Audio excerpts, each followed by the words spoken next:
आप सभी को नमस्कार। स्वागत है आपका आज के बेहतरीन सेशन पे। आज हम लोग करने वाले हैं छत्तीसगढ़ के टॉप 50 एमसीक्यू। अभी आपका आगामी संडे को एसीएफ का पेपर है, उसके लिए इम्पोर्टेंट है। साथ में आपका सहायक ग्रेड 3 का पेपर है, उसके लिए भी ये इम्पोर्टेंट है। बहुत सारे लोगों ने बोला था कि सर सहायक ग्रेड 3 के लिए एमसीक्यूज बनाइए, तो उनके लिए ये है। ये समन्वय है आपका इजी और मॉडरेट लेवल के बीच में, जो आपके एसीएफ और ग्रेड 3 के लिए भी काम करने वाला है। साथ ही आपका संपरीक्षक का भी एग्जाम होने वाला है, फॉरेस्ट का भी एग्जाम है 18 तारीख को, तो सबके लिए ये बहुत बहुत इंपॉर्टेंट है। फिर से आप आखिर तक हमारे साथ क्वेश्चन को करते चलिएगा।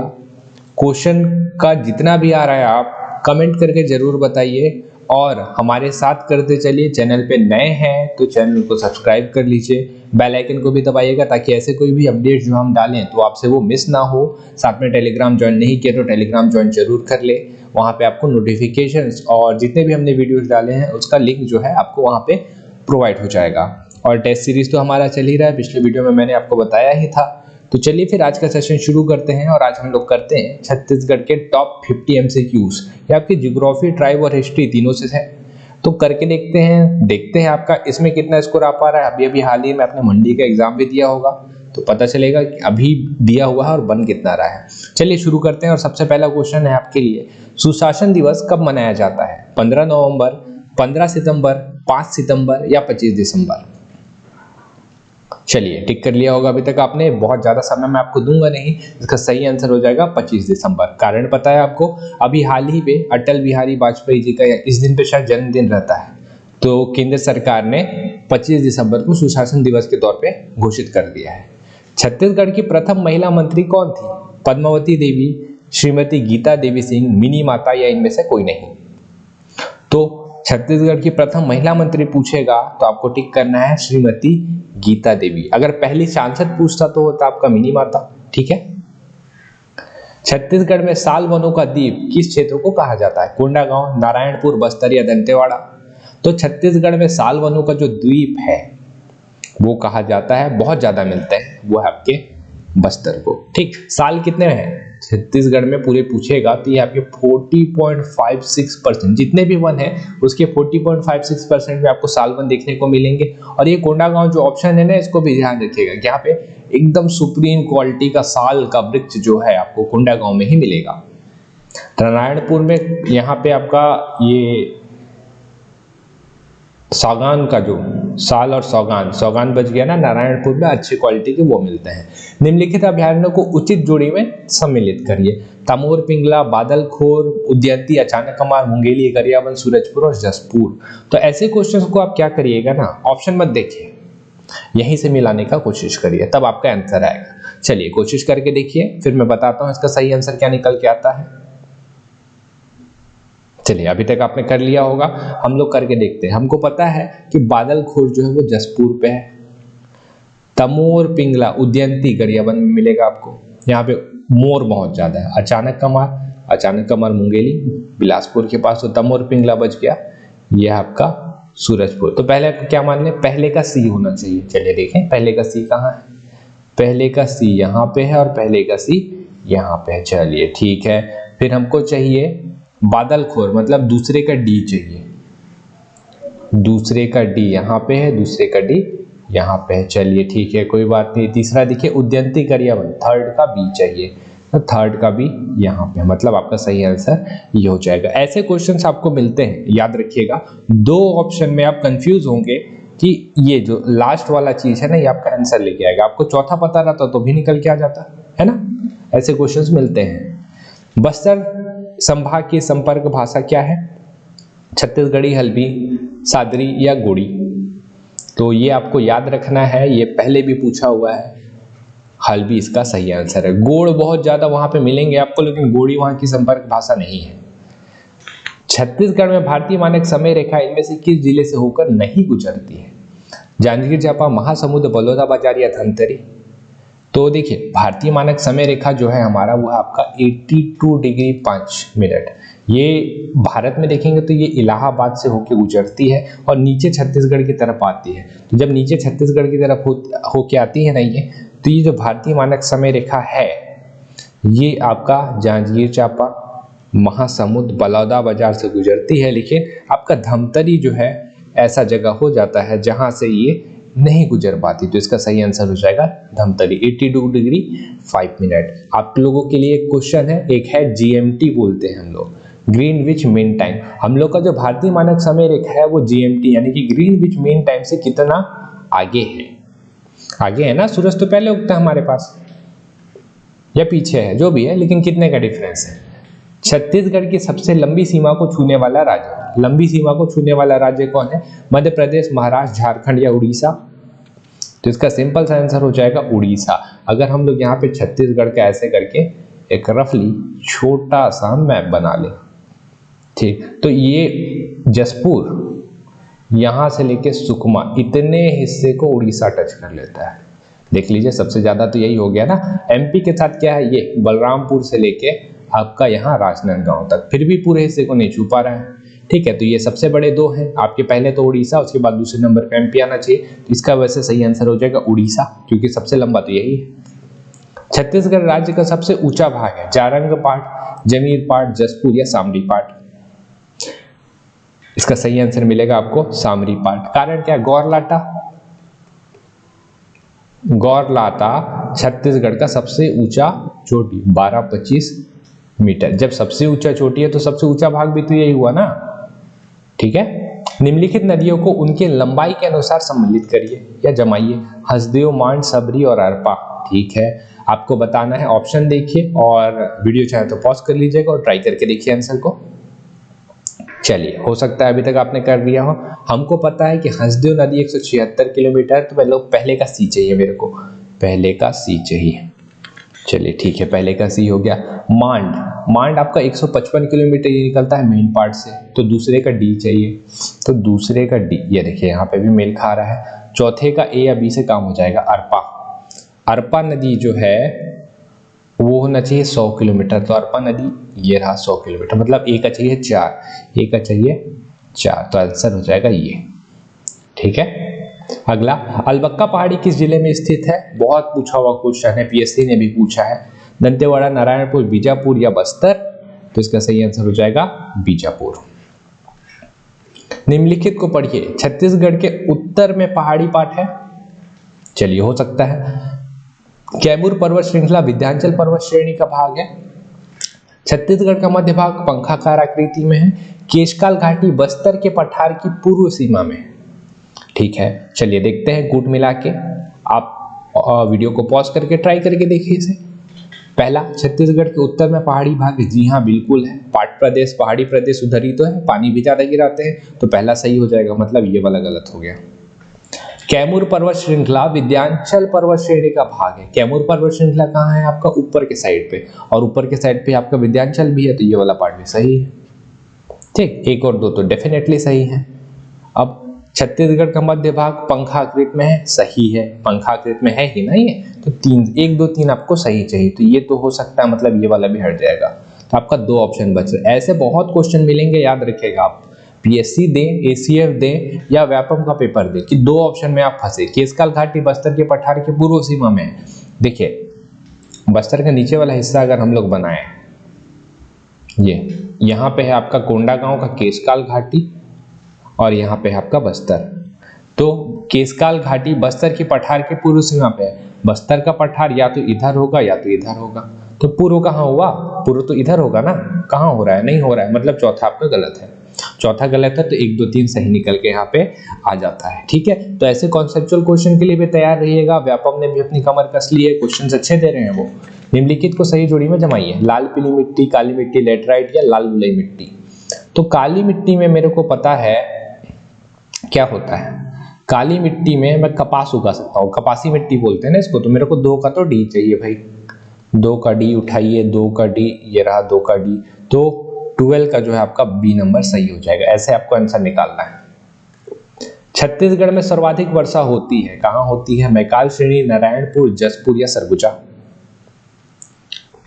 चलिए, इसका आंसर अभी तक आपने टिक कर लिया होगा। छत्तीसगढ़ में सर्वाधिक वर्षा जो होती है वो होती है आपके जशपुर नगर पे। याद रखिएगा, हम लोग के पास लगभग 1600 मिलीमीटर आसपास का वर्षा होता है। सबसे कम वर्षा आपको पता है कहाँ होता है? मैकाल श्रेणी पे। ठीक, नारायणपुर भी हो सकता है इसका आंसर, लेकिन अभी तक हमने जो सोर्स देखा है, जो कि हिंदी ग्रंथ अकेडमी की किताब, वो बोलता है कि 1600 मिलीमीटर, और वो है आपका जशपुर नगर। ठीक है, पहले भी क्वेश्चन आए हुए हैं तो उसमें भी इन्होंने यही आंसर लिया था। निम्न में से किस नदी का उद्गम छत्तीसगढ़ में नहीं हुआ है? मांड नदी, इंद्रावती, रिहंद या कन्हर? चलिए, मांड नदी जो है ये आपका मेन पार्ट से निकलती है, मतलब हुआ है। रिहंद नदी जो है आपका एबीकेपी अंबिकापुर से निकलती है, और कन्हर नदी आपका बगीचा से निकलती है। और इंद्रावती नदी कालाहांडी जिला उड़ीसा, इसका सही आंसर इंद्रावती नदी। निम्नलिखित जलप्रपात को उनके सही जोड़ी में सम्मिलित करिए। मलाजकुंडम, तीरथगढ़, अमृतधारा और रानी दरहा। हसदेव, मुनगा बहार, सबरी और दूध। ठीक है, चलिए इसको ऑप्शन को टिक करने का कोशिश करिए, क्या आपका आंसर निकल के आता है? चलिए बताता हूं मैं आपको। सबसे पहले पीछे से शुरू करते हैं, जैसे रानी दरहा। रानी दरहा आपको मिलेगा शबरी नदी में, मतलब चौथा का चाहिए आपको सी, चौथा का चाहिए सी, ये रहा। अब उसका अमृत धारा, अमृत धारा तो आपको किस में मिलना चाहिए? हसदेव में ही मिलेगा ना। 3 का मतलब चाहिए आपको ए, 3 का ए। ठीक है, अब पहला वाला ही देखिए, मलाजकुंडम जलप्रपात, ये आपको मिलना चाहिए कांकेर में है, दूध नदी पे मिलेगा। पहले का मिलना है डी, पहले का मिलना है डी, ये रहा डी, तो मतलब आपका ऑप्शन नंबर 3 जो है सही हो जाएगा। रकसगंडा जलप्रपात किस जिले में स्थित है? सरगुजा, सूरजपुर, बस्तर या सुकमा? तो रकसगंडा जलप्रपात आपको मिलेगा सीधा सीधा सूरजपुर में।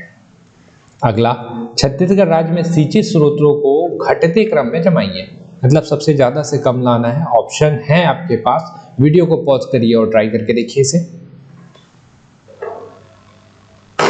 चलिए, अभी तक आपने कर लिया होगा। तो सबसे ज्यादा हम लोग के पास सिंचित जो चीज है, जो सबसे ज्यादा सिंचित करता है वो आपका नहर, दूसरे नंबर पे आ जाएगा आपका नलकूप, तीसरे नंबर पे आ जाएगा आपका तालाब, और चौथे नंबर पे कुआं। तो कहाँ है? नहर, नलकूप, तालाब, कुआं, मतलब 17 का हो जाएगा आपका डी।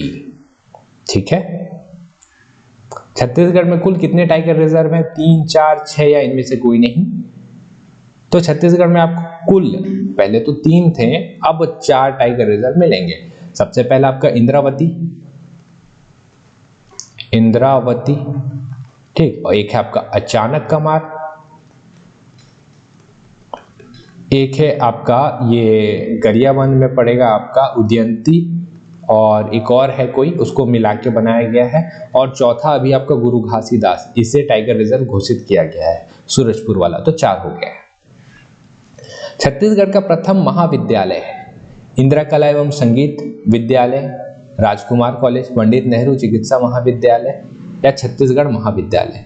तो आपका छत्तीसगढ़ का प्रथम महाविद्यालय पूछेगा, आपको पता है 1938 में इसका निर्माण किया गया था, छत्तीसगढ़ महाविद्यालय, जो कि रायपुर में है। इंदिरा कला एवं संगीत विद्यालय नहीं है, यह विश्वविद्यालय है, और ये कहाँ पे है आपका? खैरागढ़। 1956 में अपनी बेटी इंदिरा के नाम पे इन्हें दान कर दिया गया था, और ये एशिया का प्रथम संगीत विश्वविद्यालय है। राजकुमार कॉलेज आपको पता है कहाँ पे है? रायपुर पे ये था, लेकिन ये छत्तीसगढ़ का प्रथम नहीं है। ठीक है, ये छत्तीसगढ़ में निर्माण नहीं हुआ, इसको जबलपुर पे निर्माण हुआ था, वहां से इसका एक ब्रांच यहाँ शिफ्ट किया गया था। छत्तीसगढ़ राज्य भाषा आयोग की स्थापना कब किया गया? 1 नवंबर 2000, 24 मार्च 2001, 14 अगस्त 2008, 28 नवंबर 2004? तो इसका सही आंसर हो जाएगा, डायरेक्ट है, 14 अगस्त 2008। निम्न में से किसे पद्मश्री मिला है? चलिए, अच्छा क्वेश्चन है। राधेश्याम बारले, हबीब तनवीर, खूबचंद बघेल, अनूप रंजन पांडे? चलिए, अभी तक आपने, मेरे को लगता है, इसका सही आंसर ले लिया होगा। हमको पता है राधेश्याम बारले जी को तो इसी साल मिला है। हबीब तनवीर यहाँ के पहले पद्म विभूषण है, पद्म भूषण है, और इन्हें पद्मश्री भी मिला है। तो अनूप रंजन पांडे जो है, इन्हें भी मिला हुआ, इन्हें पिछले साल मिला था, मतलब मदन सिंह चौहान जी से 1 साल और पहले अनूप रंजन पांडे को मिला। हमको पता है कि खूबचंद बघेल को नहीं मिला है। 3 को हटाइए, 3 को हटाइए, 3 को हटाइए, आपका आंसर निकल के आ जाएगा। आपको सिर्फ ये पता रहता तो आपका आंसर निकल के आ जाता। ऐसे क्वेश्चन आते हैं। जनगणना 2011 के अनुसार छत्तीसगढ़ में साक्षरता दर ऑप्शन है आपके पास, टिक करिए। चलिए, छत्तीसगढ़ का जो ये आखिरी जनगणना है मान लीजिए, फिर 2021 वाला आ जाएगा, फिर नया याद करना पड़ेगा। आखिरी बार देख लेते हैं। साक्षरता दर है हमारा 70.28। इंपॉर्टेंट है, साक्षरता से क्वेश्चन पूछता है। 72.99 जो दिख रहा है ना, ये है इंडिया का, ठीक है। और 60.24 जो दिख रहा है, ये आपका महिला साक्षरता, महिला साक्षरता। तो क्वेश्चन आते हैं, साक्षरता जनगणना से क्वेश्चन आता है। अगला, किसान और कुड़ास इनमें से किस जनजाति की उपजातियां हैं? गोंड, उरांव, बैगा और कोरकू। तो ये पीएससी और व्यापम का फेवरेट जनजाति है, हमेशा यहां से क्वेश्चन आता है, और ये है आपके उरांव। निम्न में से कौन सी जनजाति बांस शिल्प कला का कार्य करती है? बैगा, कंडरा, भतरा या हलबा? तो इसका सही आंसर हो जाएगा कंडरा। कंडरा जनजाति जो है बांस शिल्प का काम करती है। इसके अलावा आपको कमार भी मिलेंगे बांस शिल्प का काम करने वाले, बहुत सारी जनजाति है, लेकिन ऑप्शन के हिसाब से कंडरा सही है। दमनस नृत्य कौन सी जनजाति द्वारा किया जाता है? कोरकू, कोरवा, मुड़िया या भतरा? तो दमनस नृत्य जो है, जिसे हम लोग सबसे खतरनाक नृत्य बोलते हैं, इसको मैंने आपका पूरा का पूरा जनजाति कवर करवाया हुआ है, प्लेलिस्ट में जाके देखिएगा, पूरा जनजाति हमने कवर किया है। कौन? कोरवा, ठीक है, सबसे खतरनाक। देवी कुटकी की पूजा कौन से पर्व पर की जाती है? पोला, डोल, ग्यारस, घरेली या गोवर्धन पूजा? तो देवी कुटकी की पूजा आप करेंगे एक बहुत ही प्रसिद्ध त्योहार सावन अमावस्या में, आपने गैस कर लिया होगा, हरेली तिहार, ठीक है। मतलब अच्छे फसल की कामना करते हैं देवी कुटकी की पूजा करके। वधु मूल्य ना दे पाने पर किस प्रकार की विवाह पद्धति अपनाई जाती है? पठौनी, सेवा, हट या पैसोतूर? बताइए, पठौनी, सेवा, हट या पैसोतूर? तो जब आप वधु मूल्य नहीं चुका पाते हैं ना, तो उस टाइम में आपको सेवा करना पड़ता है, और आप सेवा विवाह करते हैं। पहले सेवा करेंगे, सेवा करके अपना वधु मूल्य उतारेंगे, उसके बाद होता है विवाह, तो इसको हम लोग बोलते हैं सेवा विवाह। इनमें से कौन सी जनजाति का युवा ग्रह नहीं है? उरांव, मुड़िया, भूइया या भुंजिया? ठीक, तो कौन से जनजाति का नहीं है पूछा है। उरांव का होता है धुमकुरिया, सबको अच्छे से पता है। मुड़िया का होता है घोटुल, सबको अच्छे से पता है। ये दो में कंफ्यूजन होगा आपको, लेकिन बता दूं मैं आपको, भुइया का होता है, क्या होता है? रंगभंग। बहुत लोग को कंफ्यूजन हो सकता है यहाँ पे, रंगभंग होता है या नहीं होता है? होता है। सोर्स हिंदी ग्रंथ एकेडमी, बुक खोल के देखिएगा, आपको मिल जाएगा। भुंजिया इसका सही आंसर है, इनका युवग्रह नहीं होता। लाल बंगला नाम का इनका एक होता है रसोई, ठीक, तो इसको युवग्रह मत समझ लीजिएगा। भड़म नृत्य कौन सी जनजाति द्वारा किया जाता है? कोरवा, धुरवा, भारिया या बैगा? तो भड़म नृत्य ये है सबसे लंबा समय तक चलने वाला नृत्य, ये किया जाता है भारिया जनजाति के द्वारा। इनका भी युवग्रह होता है, कमेंट करके बताइएगा भारिया के युवग्रह का नाम। रंगभंग नहीं है, याद रखिएगा, जो भुइया का था वही भारिया का युवग्रह है, ठीक है। द ट्राइबल इकोनॉमी किताब कौन सी जनजाति पर आधारित है? गोंड, कोरवा, बैगा या कमार? तो द ट्राइबल इकोनॉमी किताब जिन्हें लिखा है दयाशंकर नाग ने, बैगाओं पर आधारित है। बैगा जिन्हें मेडिसिन मैन कहा जाता है, क्या बोलते हैं इनको? द ट्राइबल इकोनॉमी, किताब का नाम द ट्राइबल इकोनॉमी, और लेखक दयाशंकर नाग, दयाशंकर नाग। अगला, भतरा नाट्य में कौन भाग लेता है? केवल महिलाएं, केवल पुरुष, महिला एवं पुरुष या पुरुष एवं बच्चे? तो भतरा नाट्य जो है, बताया था मैंने आपको कि ये आपका ग्रीष्म गर्मी के टाइम पे बताया जाता है, और इस पे सिर्फ पुरुष भाग लेते हैं। महिलाओं का वेश भी सिर्फ पुरुष धारण करते हैं, और सबसे महंगा नाट्य में से एक है, ठीक है। वो इनके क्या बोलते हैं, इनके हेड को बोलते हैं, इनका जो बॉस रहता है उसको बोलते हैं नाटकुरिया, उसी के समक्ष प्रस्तुत करते हैं, और सबसे महंगा नाट्य में से एक होता है ये। मखमल के कपड़े पहन रहे हैं नाट्य में। शोहर गीत किससे संबंधित है? महिलाओं से, भूमि जल से, बच्चे के जन्म से या देवी पूजन से? तो शोहर गीत जो है, नाम से मत इसको जज मत कर लीजिएगा, सोहर मतलब पति, ऐसा नहीं होता। सोहर गीत संबंधित है आपका बच्चे के जन्म से। सूरजबाई खांडे निम्न में से किससे संबंधित है? चंदिनी गायन, भरथरी गीत, बांस गीत या देवार गीत? तो बहुत ही प्रसिद्ध गायिका थी बहुत ही प्रसिद्ध गायिका थी और सीजीपीएससी व्यापम इनसे रिलेटेड क्वेश्चन पूछता ही है। सुरुजबाई खांडे जो है भरथरी गायन, जो राजा भरथरी और पिंगला के वियोग पर आधारित है, उसके लिए प्रसिद्ध है बहुत ज्यादा। छेरछेरा पर्व कब मनाया जाता है? चैत्र, वैशाख, फागुन या पौष। तो छेरछेरा पर्व आपको पौष में बनाने के लिए मिलेगा। बस्तर दशहरा की आखिरी रस्म का नाम बताइए। मुड़िया दरबार, बाहरी रनी, ओहाड़ी या पाटा यात्रा। पाटा यात्रा तो पहला है, आखिरी क्या है? ओहाड़ी। याद रखिएगा, मुड़िया दरबार पहले लगता है और प्रथम व्यक्ति जिन्होंने मुड़िया दरबार का आयोजन किया था मैकजॉर्ज। हमने पढ़ा है जनजाति, वीडियो को जाके जरूर देखिएगा, प्लेलिस्ट पे बना हुआ है वो। प्लेलिस्ट में सारे जनजाति मैंने कवर करवाए हैं आपको लाइव। इनमें से छत्तीसगढ़ में इनमें से कौन से स्थल पर शैल चित्र प्राप्त नहीं हुए? कबरा पहाड़, चितवा डोंगरी, सिंघनपुर या बोमटीला। तो नहीं हुए हैं पूछा है, और आपको पता है कि कबरा पहाड़ तो प्रसिद्ध है, सिंघनपुर गुफा तो प्रसिद्ध है, चितवा डोंगरी तो प्रसिद्ध है, क्या बच गया? बोमटीला। कहाँ पे है? दुर्ग में। यहाँ से हथौड़ा मेला है तो ये पाषाण कालीन ही, लेकिन हथौड़ा मेला है तो यहाँ शैल चित्र थोड़ी ना मिले। छत्तीसगढ़ में सर्वप्रथम शैल चित्रों की खोज किनके द्वारा किया गया था? रविंद्रनाथ मिश्र, विष्णु सिंह ठाकुर, एंडरसन या भगवान सिंह। तो हमने खोज किया था, सर्वप्रथम शैल चित्रों की खोज जो है एंडरसन ने किया था। डेट आपको याद है क्या? 1910।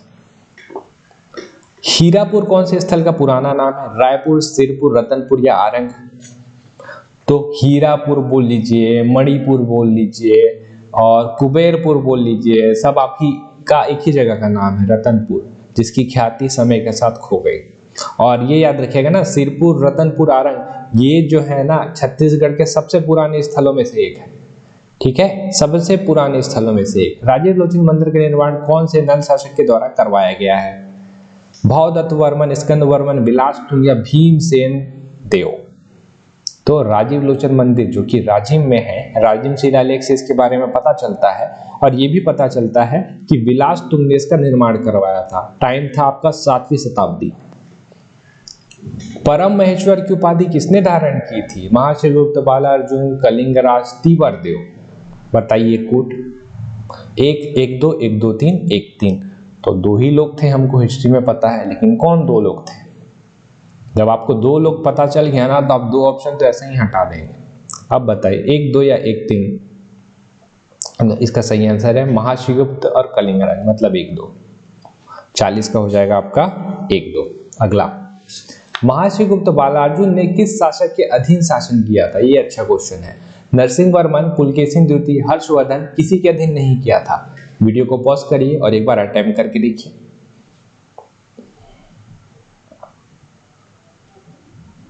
चलिए, इसका सही आंसर बताता हूं मैं आपको लगेगा कि किसी के अधीन नहीं गया था। जब ये गोल्डन एरा चला रहा है तो किसी के अधीन शासन कैसे कर सकता है? और हो सकता है कुछ लोग बोले कि नहीं किया था, लेकिन हर्षवर्धन था। जी नहीं, हर्षवर्धन उसका समकालीन था, रिश्तेदार था, उसके अधीन क्या शासन करेगा ये?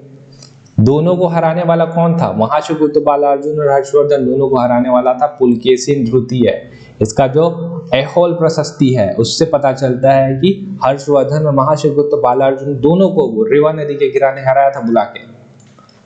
और जब बुला के हराया था तो ऐसे ही छोड़ी ना छोड़ देगा, बेइज्जत करेगा। बेइज्जत क्या है? अपने अधीन शासन करवाना, बड़ी बात होती है। और फिर इसी पुलकेशिन द्वितीय को नरसिंह वर्मन हराया बहुत बुरी तरीके से। कौन से कलचुरी राजा ने जमाबंदी प्रणाली एवं गढ़ व्यवस्था की शुरुआत की थी? जाजलदेव प्रथम, रत्नदेव प्रथम, कल्याण शाह या पृथ्वीदेव द्वितीय। तो देखिए, कुछ याद आ रहा है? जमाबंदी प्रणाली, गढ़ व्यवस्था, कुछ याद आया? आंसर होगा इसका 1550 का कल्याण शाह का जमाबंदी प्रणाली। अब याद आया आपको? इसी के आधार पे तो छत्तीसगढ़ का नाम छत्तीसगढ़ पड़ा है। यहाँ पे ऐसे छत्तीसगढ़ का अगर हम लोग निर्माण करें, छोटू सा, यहाँ से शिवनाथ नदी ऐसे करके बह के जा रहा है, इधर 18गढ़ और इधर 18गढ़, तो ये 18 मिल गए तो छत्तीसगढ़ मिले। और ये हमको पता कहाँ से चलता है? 1550 का कल्याण शाह का जमाबंदी प्रणाली। कौन से वंश के शासकों द्वारा भगवतीपुरेश्वर की उपाधि धारण की गई थी? नल वंश, छिंदक नागवंश, फड़ी नागवंश या पर्वत द्वारक वंश। तो ये थे आपके, जिनके बारे में हमें पता चलता है, छिंदक नागवंश। किस काकतीय शासक के समय मराठों के द्वारा प्रथम आक्रमण किया गया? अजमेर सिंह, रुद्र प्रताप देव, दलपत देव या महिपाल देव? तो जो मराठा था ना आक्रमण करने वाला, वो था अपना नीलू पंत, और टाइम था 1770। अब बता दीजिए कम से कम। इसका सही आंसर हो जाएगा दलपत देव। दलपत देव इसी से तो भयभीत होकर इन्होंने राजधानी को हस्तांतरित किया था, हिस्ट्री में पढ़ा है ना। इनमें से कौन से पत्रिका एवं संपादक सही नहीं है? अरुणोदय ठाकुर प्यारेलाल सिंह, महाकौशल अंबिका चरण शुक्ल, हिंद केसरी माधवराव सप्रे, पुष्प की अभिलाषा सुंदरलाल शर्मा। ठीक है, हिंद केसरी का तो अनुवाद किया ही था माधवराव सप्रे जी ने, तो ये तो सही है। गलत क्या है? आपको लगेगा ये वाला, लेकिन ये भी सही है। अरुणोदय पत्रिका बहुत इंपॉर्टेंट पत्रिका, ठाकुर प्यारेलाल सिंह जी द्वारा। पुष्प की अभिलाषा देखिए ना, माखनलाल चतुर्वेदी होना चाहिए था, यहाँ पे कौन है? सुंदरलाल शर्मा जी। और सुंदरलाल शर्मा जी का पत्रिका का नाम श्री कृष्ण जेल पत्रिका, याद आया? श्री कृष्ण जेल पत्रिका। और एक और था बम बोले का रहस्य, इस पे बैन लगा दिए थे। बम बोले का रहस्य, इसको एक बार चेक कर लीजिएगा ना। बम बोले का रहस्य या तो सुंदरलाल शर्मा जी का है या माधवराव सप्रे जी का, लेकिन इसके ऊपर बैन जरूर लगा दिए थे अंग्रेज लोग। समित्रा मंडल की स्थापना करने वाले व्यक्ति? माधवराव सप्रे, रवि शंकर शुक्ल जी, ठाकुर प्यारेलाल या पंडित सुंदरलाल शर्मा? तो समित्रा मंडल का जो स्थापना करने वाले जो व्यक्ति थे वो थे हमारे प्यारे सुंदरलाल शर्मा जी। सेवई क्या है? खाने की चीज? नहीं। आयात निर्यात कर, वार्षिक कर, आबकारी कर, अस्थायी कर? तो ये मराठा से क्वेश्चन है, बताइए आंसर क्या होगा इसका। अभी तक आपने टिक भी कर लिया होगा, इसका सही आंसर हो जाएगा आपका अस्थायी कर। ठीक है, ये जीएसटी टाइप का रहता था, आपने पढ़ा होगा तो आपको ध्यान होगा। ये वीर नारायण सिंह जी को फांसी कब दी गई थी? 22 जनवरी 1858, 5 दिसंबर 1858, 10 दिसंबर 1857 या 20 दिसंबर 1857? इसका सही आंसर क्या हो जाएगा? 57 में ही है, सही है, 10 दिसंबर 1857। कहाँ पे? रायपुर पे। कहाँ पे? जयस्तंभ चौक के पास। स्मिथ पकड़े थे और इलियट के फैसले के अनुसार फांसी दी गई थी। गांधी जी के प्रथम आगमन पर उनके साथ कौन आए? राजेंद्र प्रसाद, राजगोपालाचारी, मौलाना शौकत अली, सुभद्रा कुमारी चौहान? इसका सही आंसर हो जाएगा मौलाना शौकत अली। इनमें से कौन एक उग्रवादी नेता रहे? सुंदरलाल शर्मा, हरिशंकर गौर, रघुनंदन सिंह रावल, वामन राव लाखे?